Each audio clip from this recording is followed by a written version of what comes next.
Good evening friends, आप सभी का स्वागत है आपके अपने यूट्यूब चैनल डीएस क्लासेज पर।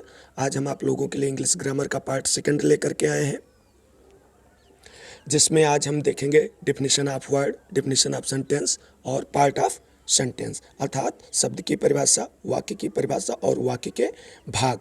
तो आइए दोस्तों शुरुआत करते हैं।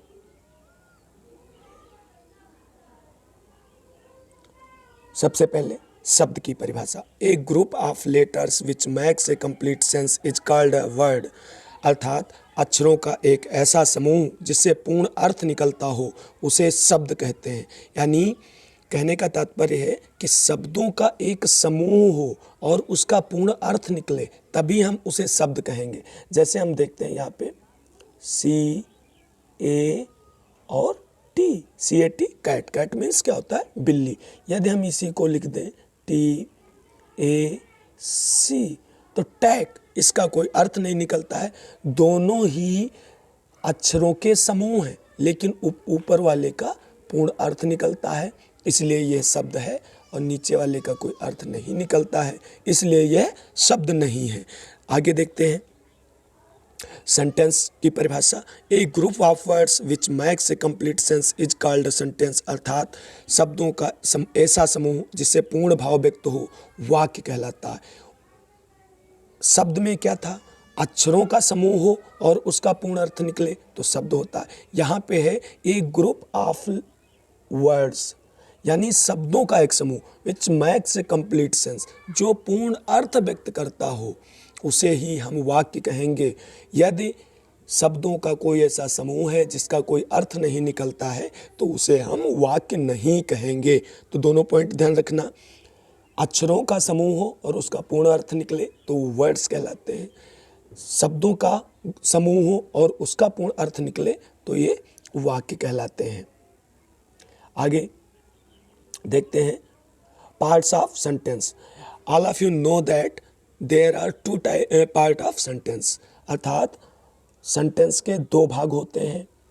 कौन कौन से होते हैं? सब्जेक्ट और प्रेडिकेट। सब्जेक्ट को उद्देश्य या कर्ता कहते हैं, प्रेडिकेट को विधेय कहते हैं। क्या कहते हैं? विधेय। तो यदि प्रश्न पूछा जाए कि सेंटेंस के कितने पार्ट होते हैं तो सेंटेंस के दो पार्ट होते हैं।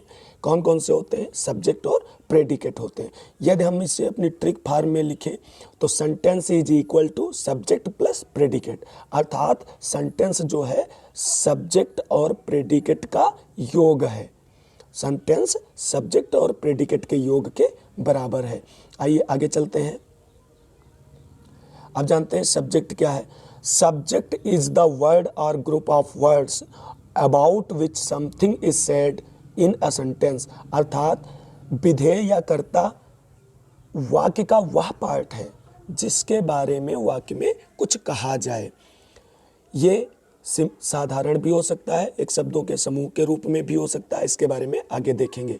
दूसरा पॉइंट, प्रेडिकेट क्या है? Predicate is the word or group of words which says or say something about the subject. Predicate वाक्य का वह भाग है जो कर्ता या उद्देश्य के बारे में कुछ कहता है। तो क्लियर साथियों, सब सेंटेंस के दोनों part clear, subject and predicate. आगे चलते हैं। एक सेंटेंस हमने ले लिया, मोहन रीड्स अ बुक। तो मोहन इसमें क्या है? मोहन सब्जेक्ट है और शेष जो पार्ट है रीड्स अ बुक ये प्रेडिकेट है। अब हम देखते हैं पार्ट्स ऑफ सब्जेक्ट।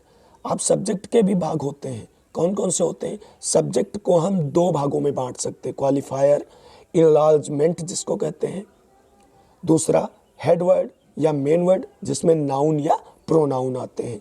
अब क्वालिफायर भी तीन भागों में बटा होता है, डिटरमाइनर, दूसरा एडजेक्टिव, तीसरा एडजेक्टिव फ्रेज। डिटरमाइनर क्या होता है?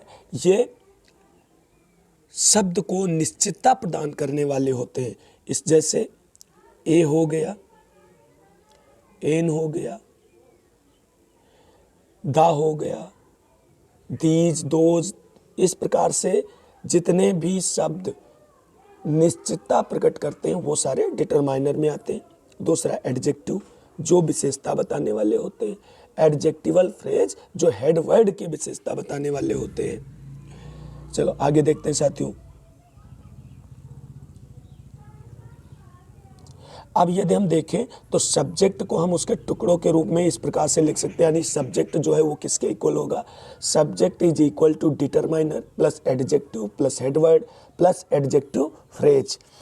हमारे कहने का तात्पर्य है कि सब्जेक्ट जो है determiner plus adjective plus headword plus adjective phrase इतने शब्दों का एक समूह भी हो सकता है, यानी सब्जेक्ट के इतने भाग हो सकते हैं, determiner, adjective, headword, adjective phrase.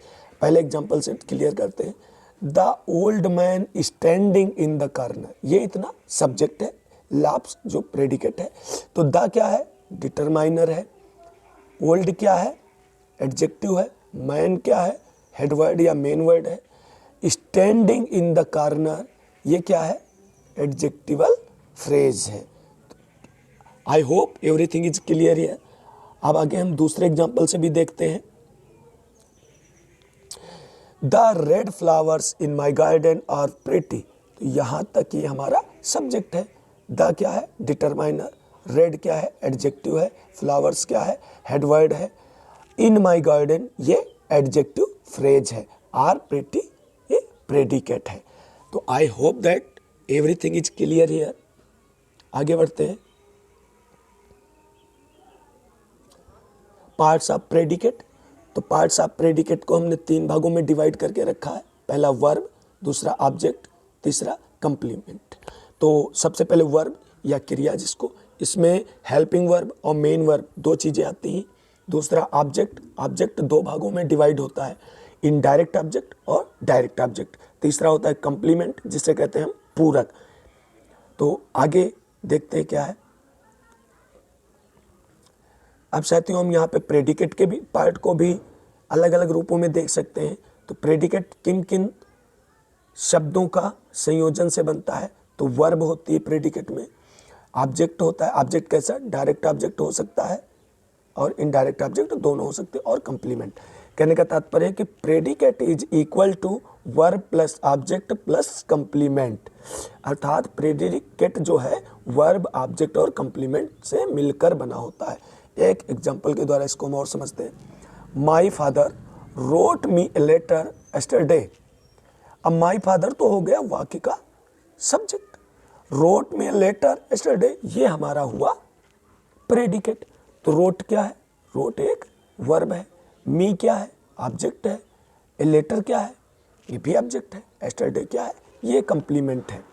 तो यहाँ पे हम क्लियर करना चाहते हैं कि जो हमारा रोट था वो तो हो गया वर्ब, मी ये होता है इनडायरेक्ट ऑब्जेक्ट, ये लेटर ये हो गया डायरेक्ट ऑब्जेक्ट, और एस्टरडे हमारा हो गया कंप्लीमेंट।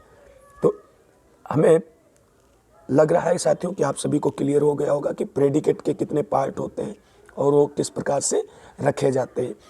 तो यहाँ पे हम आपको थोड़ा डायरेक्ट और इनडायरेक्ट ऑब्जेक्ट के बारे में क्लियर करना चाहेंगे साथियों। इनडायरेक्ट ऑब्जेक्ट, इनडायरेक्ट ऑब्जेक्ट में सजीव वस्तुएं आती हैं, जैसे मी, हिम, देम, या कोई अन्य प्राणी भी हो सकता है, काऊ, स्नेक, बर्ड, etc। उसके बाद आता है डायरेक्ट ऑब्जेक्ट। डायरेक्ट ऑब्जेक्ट में हमेशा निर्जीव वस्तुएं ही रखी जाती हैं या आती हैं इस ग्रुप में, जैसे book, chair, table, letter, pen, house, etc। तो साथियों में उम्मीद है कि आपको ये पॉइंट क्लियर हो गया होगा। आगे यदि हम एक ट्रिक या फार्मूला रूप क्लियर करें सेंटेंस का, तो सेंटेंस जो है वो बनेगा किन किन शब्दों से मिलकर बनेगा, determiner plus adjective plus headword या मेन वर्ड, इसमें नाउन या प्रोनाउन आता है, एडजेक्टिव फ्रेज, फिर उसके बाद आता है वर्ब, फिर इनडायरेक्ट ऑब्जेक्ट और डायरेक्ट ऑब्जेक्ट, और उसके बाद आता है कंप्लीमेंट।